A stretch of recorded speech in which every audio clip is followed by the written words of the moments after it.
Continuamos con la información y hoy vamos a hablar de un tema importante porque eso tiene que ver con la prevención. Y es importante, y escúchenmelo bien, porque si queremos mitigar los efectos de lluvias, huaicos, terremotos, temblores, es importante conocer cuál es la calidad del suelo en el que están construidas nuestras viviendas y también cómo están construidas nuestras viviendas. Por ello está con nosotros el ingeniero Miguel Estrada, especialista en gestión de riesgos y desastres. ¿Cómo estás? Bienvenido al programa. Buenos días. Buenos días, gracias por la invitación, Carla. No, gracias a usted por atendernos. A ver, hay algún tema tal vez que muy pocos lo tratan y tiene que ver con la calidad del suelo, porque lamentablemente la autoconstrucción se ha masificado en nuestro país, prácticamente es una costumbre.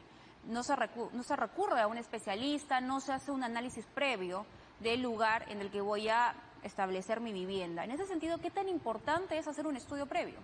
Bueno, lo que estamos viendo últimamente en las desgracias, lamentables desgracias y lamentable pérdida, no solamente material, sino de vidas, es la falta de planificación. Y eso pasa por responsabilidad directa de los gobiernos locales. Es decir, cuando uno hace una gestión adecuada, uno planifica el uso correcto del suelo. Y como tú bien dices, los suelos son completamente diferentes de un lugar a otro. Y nosotros los ingenieros civiles lo que hacemos es justamente verificar la calidad del suelo y con esas características es que se comienza la planificación, se hacen los diseños adecuados, no solamente para las viviendas, sino también para las infraestructuras, como colegios, hospitales, puentes. Entonces es necesario que para cualquier proceso de urbanización o crecimiento urbano, el estudio de la calidad de los suelos es muy importante. Lo que acabamos de ver, por ejemplo, estas áreas de socavación y que lamentablemente han terminado en el colapso, ¿no? Digamos la palabra adecuada, colapso de las edificaciones o colapso de las infraestructuras. Entonces, esto ha pasado también por dos problemas, ¿no? Uno es la falta de fiscalización para el uso adecuado de esos lugares y el otro es el tráfico ilegal de tierras. O sea, también seamos claros en esto, ¿no? Que ese tráfico ilegal de tierras lo que hace es ocupar suelos sin ningún tipo de adecuación o, digamos, uso o trabajos previos como es la urbanización o la habilitación urbana. Entonces tenemos varios problemas por resolver. Varios problemas y el tiempo apremia, porque siempre hemos hablado acerca de la prevención, hablamos de que hay un silencio sísmico, ¿no? Que posiblemente podría activarse en cualquier momento, porque es la verdad, nuestro país es un país sísmico, en cualquier momento puede producirse un movimiento telúrico, vemos las lluvias, ya se ha anunciado la llegada del fenómeno del niño costero para este año y posiblemente un fenómeno del niño global para el próximo año, 2024, tal como ocurrió en el 97 y 98. Pero ¿qué estamos haciendo? Porque vemos, ahí tenemos imágenes precisamente, ¿no? Donde las personas se han asentado muy cerca de los ríos y muchas veces este suelo es relleno, es arenoso, arcilloso. Entonces, por favor, para hablar acerca de los tipos de suelo que existen y qué tipo, y si es que se puede hacer o no una construcción en ellos. Bueno, nosotros realmente los ingenieros civiles podemos construir en cualquier lado, inclusive en medio del mar. El problema es cuál es el tipo de cimentación que hay que colocar o cuál es la obra de prevención o retención o estabilización que hay que hacer en tal o cual lugar. Ese no es el problema, ¿no? El problema pasa porque si es que vamos a un suelo muy blando, vamos a tener, por ejemplo, la cimentación mucho más grande y por lo tanto esa edificación es mucho más costosa. Entonces hay que considerar esas calidades. Por ejemplo, en suelos en ladera, ¿podemos estabilizar los suelos? Claro que sí, pero primero se hace el trabajo de estabilización y luego se hace la implementación o se hace la ocupación de ese lugar. Habías mencionado los sismos. Todos los científicos estamos completamente de acuerdo que va a venir un sismo en cualquier momento y un gran sismo. No sabemos cuándo y para eso hay que estar preparados. Muy bien, ¿qué está pasando actualmente? Tenemos un gran stock de viviendas informales. No solamente que están mal construidas, sino están mal cimentadas. En lugares de pendiente donde media vivienda está sobre suelo firme y media vivienda está sobre una pirca, por ejemplo. Eso es muy probable que colapse en un sismo. Entonces, ¿qué se puede hacer actualmente? Podemos reforzar, pero con esto no estamos diciendo que esta vivienda ya va a convertirse en una vivienda antisísmica. Lo que estamos tratando de hacer, Carla, es proteger la vida humana, que es lo más importante en este caso. No, estos trabajos de reforzamiento se pueden hacer, unos más costosos que otros, pero también hay que tener en cuenta que no todo se puede reforzar. hay viviendas que están o muy mal ubicadas o su sistema constructivo es tan vulnerable que es muy costoso ya reparar o reforzar esas viviendas y por lo tanto hay que hacer el proceso de reubicación, como estamos viendo por ejemplo en el caso de las laderas de los ríos. Claro, y a veces el suelo también se vuelve inestable porque hay una gran cantidad de construcciones. En la Costa Verde, por ejemplo, que hay gran cantidad de edificios y todavía las construcciones continúan. Entonces, y si eso le sumamos esas labores de riego, pues se va debilitando. Entonces, un suelo que podría o tendría, digamos, las características de ser un suelo que está, digamos, apto para construcciones como edificios, pero esta actividad, volverse masiva, se debilita. Entonces, ¿qué se puede hacer ahí? Bueno, como mencionamos, ¿no? Se hace un estudio de estabilización. De hecho, ya en la UNI hemos hecho algunos estudios de estabilización, no de estabilización, sino de estabilidad de talud, no estabilidad de taludes, en los cuales en algunos lugares sí necesariamente se van a necesitar pues estos trabajos de estabilización, como muros o algunas mallas, ¿no? Lo que está haciendo ahora la municipalidad con estas mallas geosintéticas es simplemente proteger la caída del material suelto, más no así la estabilización del acantilado de la Costa Verde. De hecho, hay un estudio que se está realizando actualmente y en donde, por ejemplo, el Instituto Geofísico del Perú da el escenario sísmico, la Dirección de Hidrografía y Navegación del escenario de tsunami, porque recordemos que esa zona es muy probable que enfrente a un tsunami. El INGEMET está dando las condiciones geotécnicas del lugar, geológicas. El Instituto Geográfico Nacional está dando la topografía del lugar. Entonces, como ven, es un estudio multidisciplinario. Y finalmente, la UNI, a través de SISMIT, a través de nosotros, va a hacer las propuestas, no el estudio definitivo, pero sí las propuestas de estabilización para la Costa Verde. Claro, importante, entonces, para que quede claro el concepto, es decir, un estudio de suelo nos permite garantizar cómo es que se va a construir el inmueble, ¿no? Sea un edificio, sea una casa, el cómo, qué materiales también se va a utilizar y qué características va a tener, porque claro, hay suelos que no me permiten hacer más de 2 pisos. Sin embargo, tenemos la costumbre muchas veces de para los hijos, ¿no? Cada piso para cada hijo y esto va creciendo y hemos visto en muchas oportunidades inmuebles que no resisten ningún tipo de estudio. En general, para cualquier tipo de edificación o infraestructura, es necesario no solamente el estudio del suelo, sino también, por ejemplo, en una quebrada, cuál es el caudal máximo que podría pasar por esa quebrada o ese lecho de río. Con eso, por ejemplo, uno lo que hace es construir o calcular el tamaño que debe tener el puente, ¿no? Para que no sea también. Así es, para que no sea afectado el puente por las avenidas. Lo que acabas de mencionar, el crecimiento vertical de las ciudades en zonas no estudiadas. Tenemos un gran problema en Lomo de Corvina, en Villa El Salvador. Eso es una duna, realmente es una duna, ¿no? Que en cualquier momento, en un sismo fuerte, vamos a tener no solamente que es un suelo blando, sino es un suelo arenoso, el cual puede colapsar lo que está arriba. ¿Por qué? Porque con el movimiento sísmico pueden reventar las tuberías de agua y desagüe.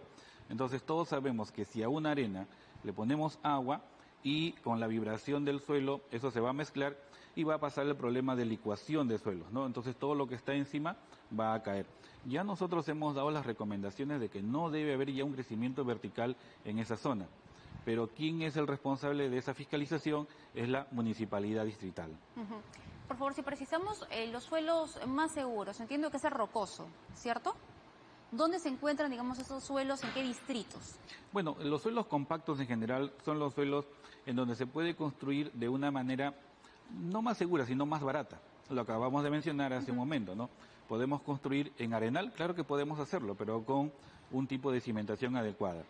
Si estamos hablando de edificaciones para viviendas, obviamente los suelos más compactos van a permitir que la cimentación en sí sea menos costosa, ¿no? De menor tamaño. El centro de Lima, por ejemplo, tiene muy buen suelo, Magdalena, San Miguel, Miraflores, San Isidro, San Borja, toda la zona del centro, ¿no? La periferia sí tiene un poco de problemas, por ejemplo, Villa El Salvador, hay muchos suelos arenosos, Chorrillos, o en el norte, Ventanilla, por ejemplo, también tiene suelos arenosos. Se nota claramente, ¿no?, el tipo de suelo, pero definitivamente para estar seguro de la capacidad del suelo, porque lo que uno hace, estudiar el suelo, ¿qué cosa es? Es saber cuál es la capacidad que ese suelo puede soportar. Y con esa capacidad es que se diseñan las infraestructuras, cualquiera que ésta sea. Y otra cosa que también es no menos importante, tiene que ver con estas obras que se vienen realizando y que terminan colapsando, desplomándose en un tiempo menor al que se tenía proyectado.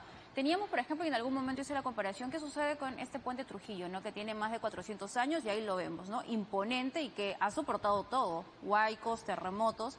Pero por otro lado teníamos el puente Huaycoloro, por ejemplo, que se vio afectado y que hasta ahora todavía siguen las obras y debido a esas intensas lluvias, pues se ha visto afectado en su infraestructura.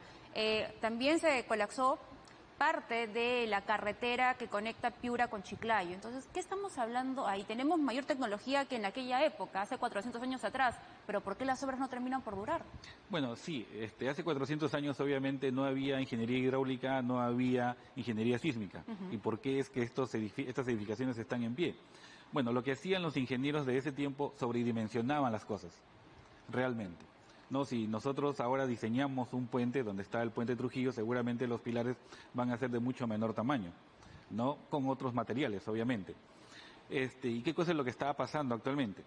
Bueno, seguramente en el caso, por ejemplo, del colapso de los puentes, es porque en algún momento, durante el proceso de diseño o estudio de la cuenca, no se han tomado precisiones acerca de cuáles son estos caudales máximos y cuáles son las fuerzas de socavación. Entonces ahí ha habido un problema, ¿no? Un problema de cálculo realmente.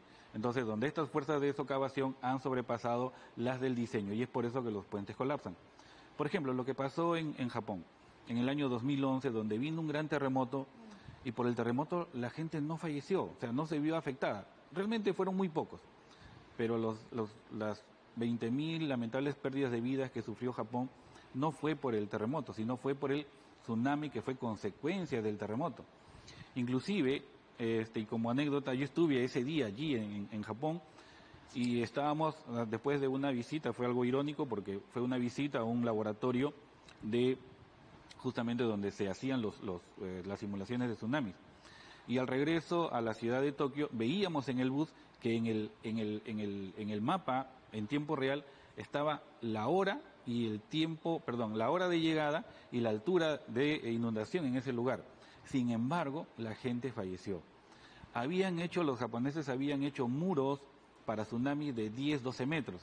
El tsunami alcanzó hasta 40 metros, ¿no? Entonces, ahí ha habido una lección aprendida, que si bien es cierto, hay un historial sísmico, un historial tsunamigénico, tal vez estos puedan ser sobrepasados. Y para eso nosotros los ingenieros civiles, ¿qué hacemos, no? Utilizamos factores de seguridad, ¿no? Si algo nos dice, este suelo soporta como 1, bueno, la edificación será construida o diseñada con, digamos, mayor resistencia. Siempre hacemos eso. En algunos casos la naturaleza sobrepasa esas condiciones de diseño y tenemos el problema de los colapsos. Efectivamente, ¿no? Y sobre todo, y volvemos a insistir con el tema de la prevención. Muchas veces uno se queda con la fotografía del momento y se hacen obras de acuerdo a esa fotografía y no se piensa que esta imagen puede cambiar. Y ya lo hemos visto porque la historia muchas veces es cíclica. Con respecto a Lima, cuando hubo hace poco esta lluvia intensa y que todos los limeños se sorprendieron porque las viviendas no están condicionadas para esa intensidad, ¿no?, de precipitación. ¿Qué se puede hacer? ¿Se puede modificar cómo reforzar mi vivienda? Y no solamente las viviendas, ¿no?, sino también en realidad las vías, porque Lima no tiene un sistema de alcantarillado así es, de drenaje para las lluvias. Efectivamente. Y ahora hay que mirar un poco más allá, ¿no? No solamente el momento actual. Estamos viendo que parece que estos efectos que están pasando ya de manera un poco más recurrente, estaba viendo ahí en el año 70, hubo una lluvia algo similar. Ya en las universidades, en las carreras universitarias ya tienen que, por lo menos en las carreras de ingeniería, en las carreras de arquitectura, ya tienen que ir pensando o implementando el diseño de las edificaciones con adaptación al cambio climático. Entonces, por ahí hay que ir viendo cómo hacer estos nuevos diseños. ¿Podemos reforzar las edificaciones de manera que no sean afectadas por lluvias? Claro que sí. La impermeabilización de los techos. En Lima, por ejemplo, los techos casi son horizontales. Entonces, lo que se puede hacer es, con una pequeña pendiente y una impermeabilización del último techo, se pueden hacer sistemas de drenaje, ¿no? En este momento, si es que hay la posibilidad, hacerlo por dentro de la vivienda es costoso. Entonces puede ser a través de tuberías, como tenemos, por ejemplo, en las ciudades del centro del país o en la selva, que el sistema de drenaje corre por fuera de la vivienda. Se ve mal, pero puede ser una solución, ¿no? Y la impermeabilización, sobre todo en aquellas viviendas de quincha, de adobe, que son más susceptibles al daño por lluvia. Muy bien, entonces, importante, gracias por esos tips también, sin duda que muchas personas... Y otra recomendación, estábamos viendo que si la lluvia es muy intensa, estábamos viendo que ya las lluvias alcanzan más de 30, 40 centímetros de inundación. Entonces, en ese caso hay que cubrir, por ejemplo, los tomacorrientes, ¿no? Hay que sellarlos para que no se produzcan otros daños colaterales, como puede ser que las personas se puedan electrocutar o dañar el sistema eléctrico dentro de las viviendas. En realidad hay muchas cosas por hacer. Efectivamente, muchas cosas por hacer y esperemos que esta vez hayamos aprendido la lección y acá dos palabras claves, creo, la prevención y voluntad, porque sin voluntad no hacemos nada. Y otra cosa importante, solamente 5 segundos, es que las personas estén atentas a las recomendaciones, no de los virales que corren por las redes sociales, sino de nuestras autoridades. Está el CENEPRED, el Ministerio de Defensa, el Ministerio de Vivienda, INDECI, que tiene muy buenas recomendaciones. Estar atentos a esas recomendaciones que son oficiales y que vienen de entes técnicos que son los responsables para dar la información, sobre todo correcta, y no estar pues evacuando casi una ciudad a través de un viral que corre por las redes sociales. Muy bien, muchísimas gracias, muy amable. Ha sido con nosotros Miguel Estrada, especialista en gestión de riesgos y desastres, pero también miembro del Colegio de Ingenieros del Perú, Consejo Departamental de Lima. Muchísimas gracias por estar con nosotros. Gracias. Y ahora tenemos...